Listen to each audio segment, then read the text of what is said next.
Nah, kepekaan itu tertutup dengan hiruk pikuk pemikiran sekarang. Akhirnya nggak bisa kayak anak kecil dulu.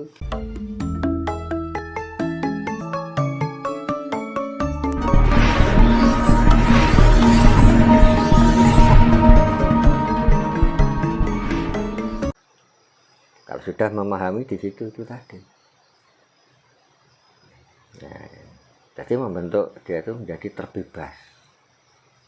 Ya, jadi enggak, kadang kan ada orang wah begini, oh ya ikut-ikutan karena terpengaruh.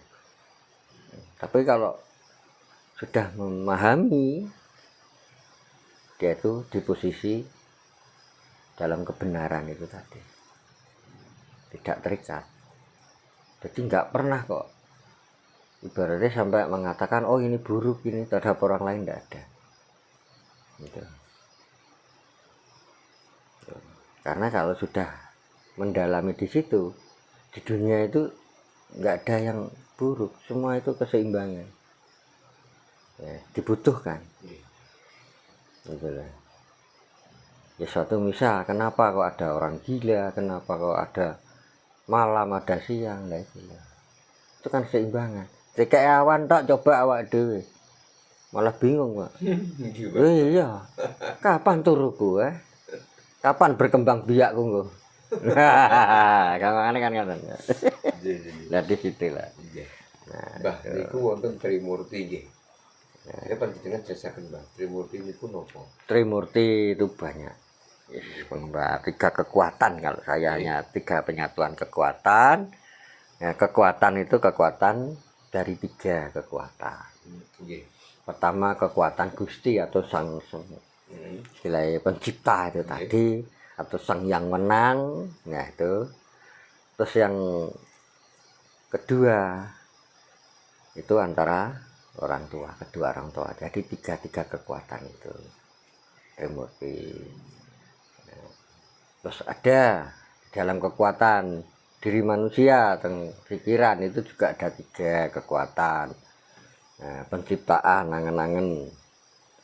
Nah, terus perawatan atau merawat, saya perawatan. Nah wis dicipta dopeni. Ya. Terus sing dhewe penyempurna, disempurnakan.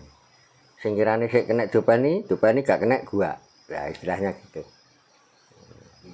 Nah, tiga.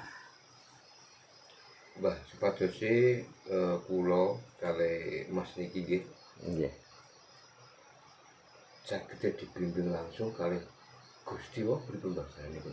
Ya itu kalau itu butuh pembelajaran tentang meditasi. Nggih. Ya itu butuh meditasi, penenangan diri. Istilahnya memberikan menapa nggih, istilahnya menghentikan daya pikir kita sebentar. Itu meditasi, istilah yang saat ini kan meditasi itu entah 3 menit 5 menit gitu. Itu kalau memang pas itu. Tapi kalau lainnya hanya pengaturan napas, jadi supaya pikiran itu berhenti sejenak untuk berpikir supaya nggak panas-panas teman itulah ya. Nah, orang yang dikatakan tidur yaitu sebetulnya pikiran ini. Itu orang tidur, yang tidur apa sebetulnya? Pikirannya. Iya. Kalau orang itu belum tidur pikirannya masih tetap gelisah kok. Makanya belajar dari meditasi itu untuk istilahnya menidurkan, meleremkan. Ya, tapi dalam kondisi fisik normal, fisik yang istilahnya siap siaga sih ya. Nah, istilahnya dengan cara meditasi itu dengan duduk, nah itu kan sudah menidurkan ini. Nah, ya dari situ nanti kadang muncul perjalanan hidup sehari-hari di siang tadi apa. Nah dari situ kita introspeksi diri, kekeliruan di mana, ya kekeliruannya itu apa, itu setelah diingat semua. Besok paginya kalau masih ada waktu masih bisa bangun ya tadi memperbaiki kemarin gitu loh. Introspeksi diri Bang. Ya sebetulnya meditasi itu untuk introspeksi diri itu tadi. Nah, dari introspeksi diri itu semakin jernih pemikiran-pemikiran, akhirnya banyak ide-ide yang keluar di dalam meditasi itu.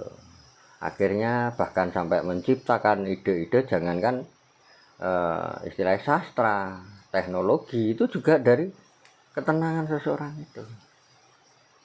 Bisa menemukan itu tadi. Nah, di situ semua bisa. Dan itu tidak ada kok terus pakai doa A, B, C sampai Z, enggak.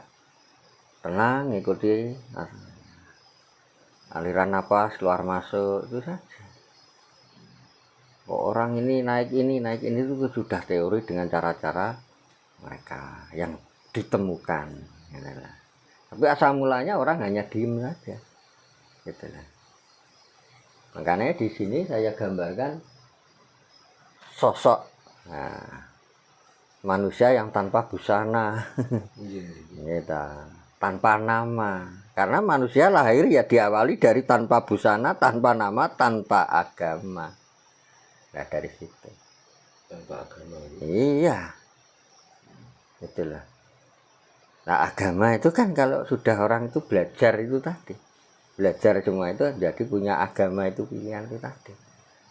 Coba dia lahir tenang hutannya, nggak ngerti agama. Ya agama itu karena kecerdasan pikiran itu tadi. Ya makanya kalau di sini itu supaya kita itu bagaimana seperti anak baru lahir dulu yang polos, jujur. Nah dari situlah nanti istilahnya indra-indra kepekaan dalam diri manusia itu tetap terjaga dari mulai kecil sampai besar terjaga. Nah kepekaan itu tertutup dengan hiruk pikuk pemikiran sekarang, akhirnya tidak bisa kayak anak kecil dulu bisa merasakan, oh di sini kok saya merasakan auranya nggak enak, itu kan peka tersambung dengan alam. Nah sekarang kadang nggak, bukan tersambung dengan alam, akhirnya tersambung dengan lapisan-lapisan masih dalam kategori halusinasi itu tadi. Gitu loh. Angan-angan dia, halunya dia akhirnya seakan-akan muncul di suatu kegelapan atau apa. Itu sebetulnya diawali dari halunya kita sendiri. Gitu loh. Nah, munculnya gini, muncul begini itu karena halu kita sendiri. Ya. Kalau tidak ada halu, tidak apa ya. Kita jalan kemana-mana bebas kok. Walaupun malam hari atau apa, itu bebas. Cuman kita memang ada adat atau etika. Kira memberi salam. Walaupun itu kan mata nggak melihat, tapi di alam sana ada kehidupan lain. Kira-kira apa nih? Pipis nang sarwit bah. Putune, amit arep pipis, ya itu kan sudah memberi salam. Walaupun alam lain tidak bisa menjawab, tapi sudah mendengar dia sendiri. Gitu. Ya itu. Dari situ, itu bisa. Jadi banyak nanti kalau sudah tahu ini gambar, kadang di rumah, kadang telepon, bah ini gimana maksudnya gitu. Jadi yang belajar ke sini itu enggak saya itu punya kewajiban atau saya beri istilah oh nanti hari ini ngumpul gitu, tidak pernah. Itulah masalahnya apa, yaitu tadi setiap orang punya kepentingan masing-masing gitu. Jadi kalau memang ada waktu ya main ke sini gitu. Ya, tadi Pak Jenengan kan menunjukkan bahwa manusia itu harus seperti bayi berlahir gitu, tanpa nama, tanpa agama, tanpa busana gitu. Kalau gitu perlukah manusia itu untuk beragama? Agama itu kan kembali kepada manusia itu. Agama itu di saat karena memang ya kembali pada kebutuhan itu tadi. Ya itulah kebutuhan.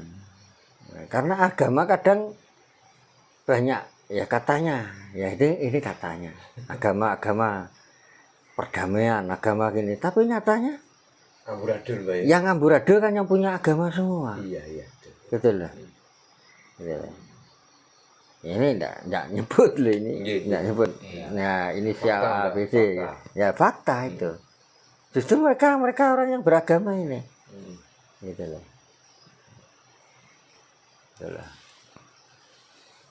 Yang mendirikan kasta-kasta kan orang yang beragama itu dah.